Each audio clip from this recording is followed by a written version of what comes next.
Okay, so in today's video, we're going to be looking at a slightly different kind of vehicle, and that is the Hover One Ace R450 electric scooter. Now, I decided to add this video to this channel because this actually is related to Skeletor here and the Dragstrip specifically, because I needed a vehicle to take to the Dragstrip. Because for anyone that's been there, you know, Dragstrips can be pretty big. A lot of area to cover, especially when you're racing, you're in a pitch, you could be pretty far from the action or from the starting line or from concessions, bathrooms, whatever you need. Problem is when you're racing, you take a risk of being caught in the wrong place, wrong time, and I'm calling you up to the staging lanes, and next thing you know, you are basically running to your car to get there in time. So a lot of people have pit vehicles. They have either mini bikes, little ATVs, what have you, and I've been wanting something for quite a while now. All right, and they do make different colors in this. This is just the basic black one. As you can see, made in China, like so many things are nowadays. Okay, and here's the actual box that you'll see you'll get it in. Again, Ace R450 electric, rated to hold up to 264-pound person. Supposed to be able to go 25 miles an hour, 10-inch self-sealing tires, up to 20-mile-an-hour max speed. Front shocks, 450-watt rear brushless motor, rear disc brake, all that good stuff. Recommended for only 16 and up. So this is perfect for what I need it for to go to track. And it almost looks like that drawing is life size. So I think it's that big. Let's find out. H-1 Pro Series. Foam.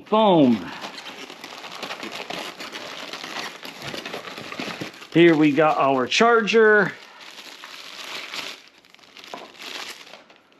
More foam.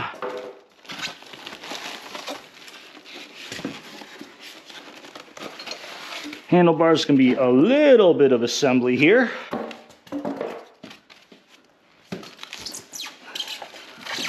Get this thing out.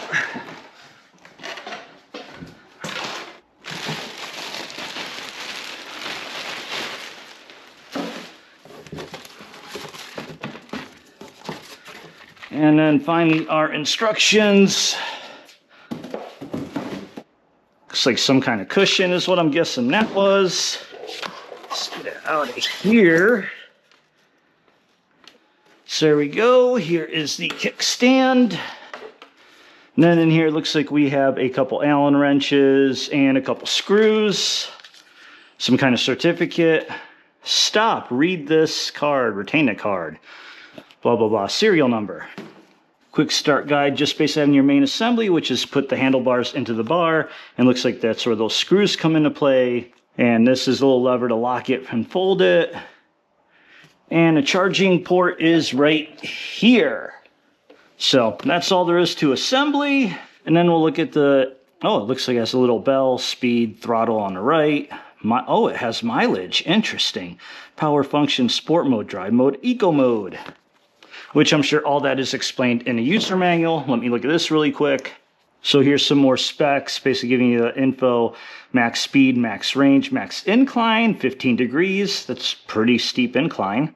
And then we have description of all the parts, safety stuff, safety precautions, all that usual stuff they tell you about. Basically, don't do crazy stuff and don't hurt yourself. Setting it up, pinch points. Anything that hinges has pinch points. Gotta be careful about that. More safety stuff, and we keep going and going. And then we go to operations, before riding pre-ride checklist. And basic stuff saying, hey, make sure everything works. It does say that if you do not use it for a long time, you may have to recharge a battery every 2 months to maintain a battery life. And then we have, looks like 4 different speed modes. And we have sport mode, takes you all the way up to 20, drive mode up to 15, eco up to 9 miles an hour, walk mode only up to 3 miles per hour. It's interesting, looks like it's got cruise control, kick to start.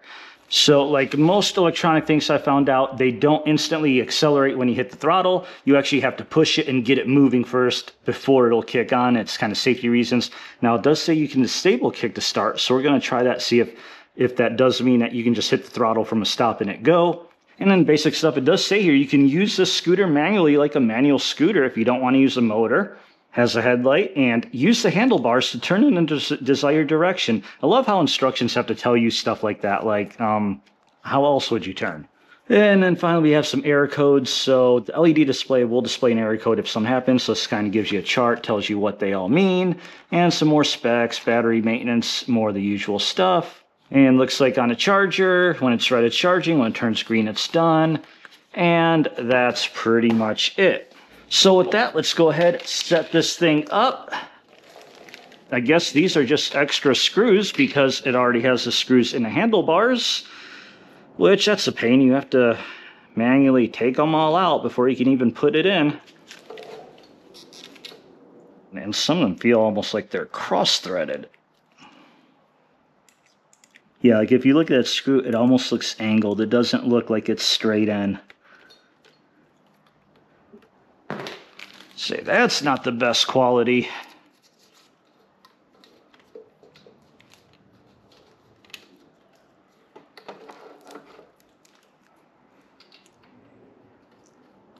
So yeah, some of these screws go in nice and easy, and others are a little bit tougher. And they do have Loctite on them, but that shouldn't cause them to be this tough. Yeah, and these aren't 100% smooth or flush. Like this one especially is kind of out, rough edge. Yeah, the threading job on this is not the greatest, that's for sure. So that's it, that's for assembly. Only thing left is take that off, take that off. So here's our handlebars, throttle, brake, bell. Oh, and then this locks that handle in, so this keeps it from folding down. Yeah, so this tab kind of clicks onto that, pull it up, and then, oh, it's a little hard to pull down, but then when you want to store it, oh, that's almost like a double catch. There's a catch here and a catch here. So you actually have to pull that back all the way, and you can fold it to take up a little bit less space. But that's about as compact as it gets. Take a look at the front. We got our dual shocks here, kind of similar to like a bicycle. And then back here, we have a disc brake. And obviously the motor will be back here. Now what we're going to do, because we do this for every electronic device, is we are going to fully charge this before our first use. And that just plugs in right there. All right, plug it in, and as you can see, that light is red, so we are going to leave that there, let that fully charge up, and then we will be back to take our first ride. All right, scooter's all charged up. Let's go ahead and turn it on for the first time and go for our first ride, see how it goes. Well, first thing I'm going to do, just hold this button down, I think. Yeah, have to hold it. There we go. Mode. How do we change the modes again? Probably this. Nope.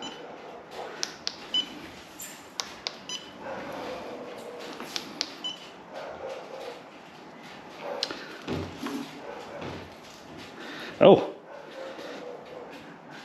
Oh, because I think I hit it 3 times, so that turned off the whole having to move it in order to get it going. E, D, S. What's that? Oh, headlights on. Okay, so I guess this just cycles through things.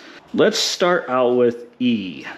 Just to go slow, because I haven't ridden a scooter in a very long time. All right, first time going using it.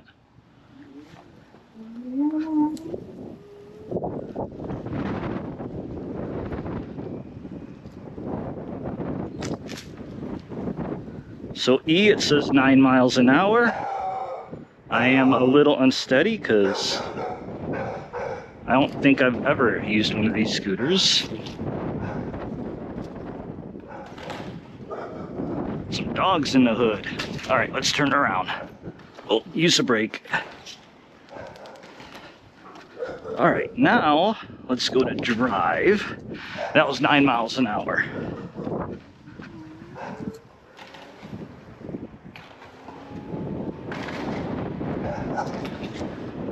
On D, it's 15 miles an hour. What is that?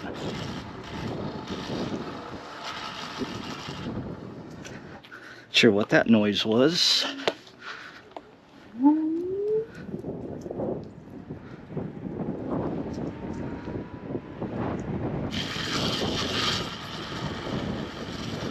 Yeah, once we hit 15 miles an hour, it's making some weird noise.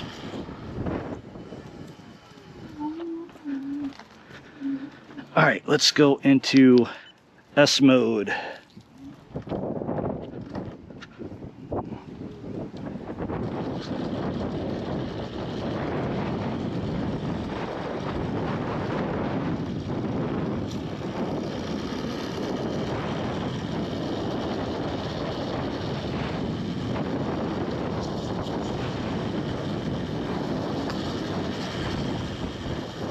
Hit 20.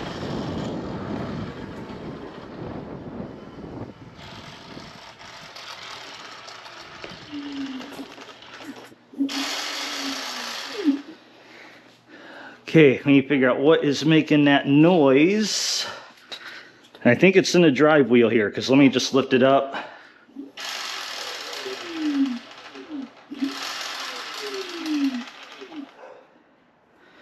Is it the brake maybe?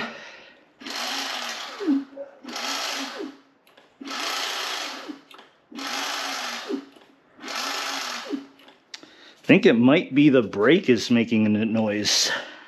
All right, guys, I'm gonna have to look into this. I think maybe my first guess is the disc is off center or something and the brake needs adjusting. Not sure what else it could be. So let me look into it, figure out, and we'll come back. Okay, so I think I figured out the problem here. And that is, once you get going, it doesn't always make the noise until we hit the brake a little. There it goes.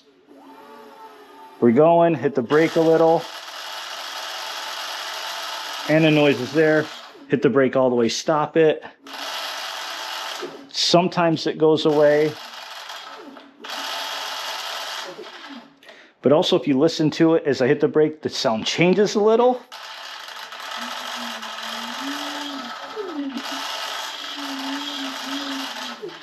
So I think the caliper is out of adjustment. Also, take a look at this. Watch when I squeeze the brake. Look at that rotor. I mean, you can see, look how much it kind of moves. That just doesn't look right. Rotors should not be moving that much from the brake. And if we look close, I don't know if you can see this, there's definitely more space on this side than the outside. The outside looks like it's practically rubbing up against it. So I think we need to adjust this caliper to the outside, and that's what we're going to attempt to do right here. Okay, so from the videos I've seen, there's basically a couple bolts that you need to loosen up to adjust caliper, one in front, one in back. This one looks a little different, and there's one over here too. I don't think that's only we need to mess with. I think it's just these two. Maybe this one too, which is a T25. I'm not sure, because there is some movement. Anyway, these are T30. So this one, and this one is a T30. This is a T25. Looks like this one's also a T30, but this is to adjust the cable. So this will adjust like how much you have to squeeze, or if your lever's a little mushy or something, you would adjust this. But here, we definitely have an alignment issue. So let's just loosen these two up a little.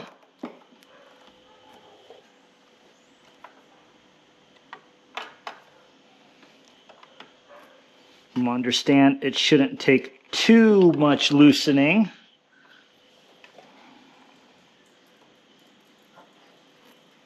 Oh yeah, that pulled away right there. So one tip that I saw is basically loosen it to where it's loosened up like that, and then hit the brake, and that should center it. So let's do that. Hold the brake. Yeah, see, now when I hold it, that rotor's not moving. So at this point, now tighten it up.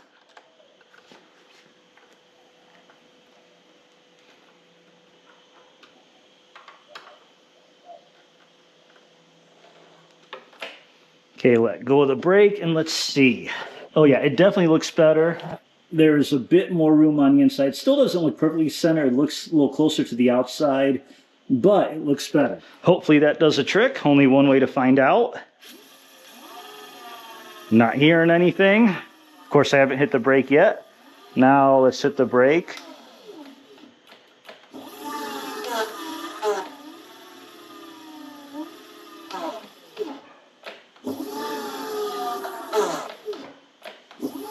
There we go, perfect. So that's all it needed.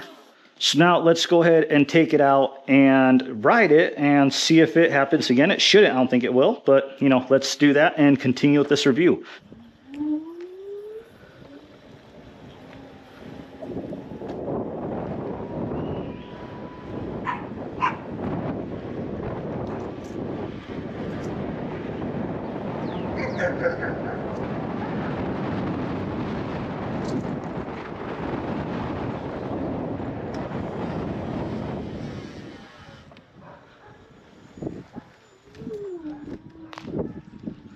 Got a little buzzing from when we brake, but that buzzing is just the pads against the disc brake rotor, which makes sense.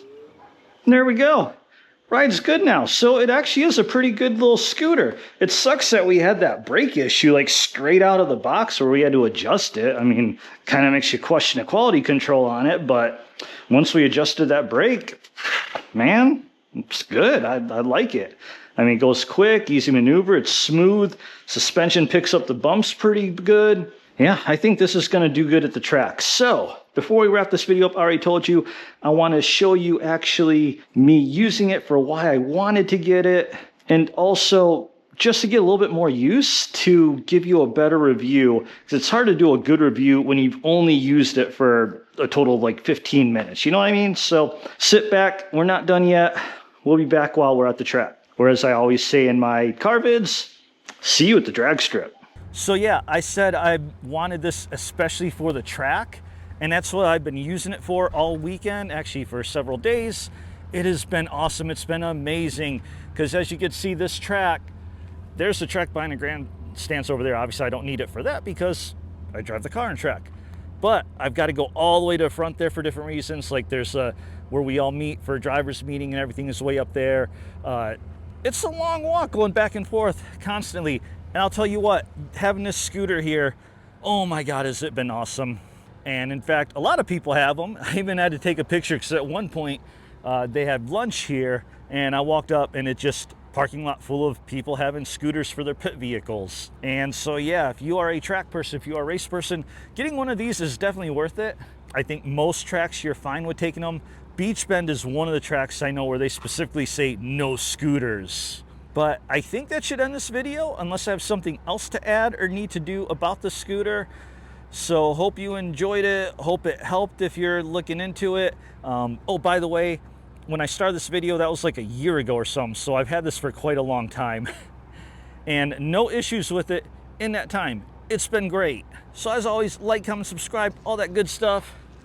Maybe I'll see you at the drag strip.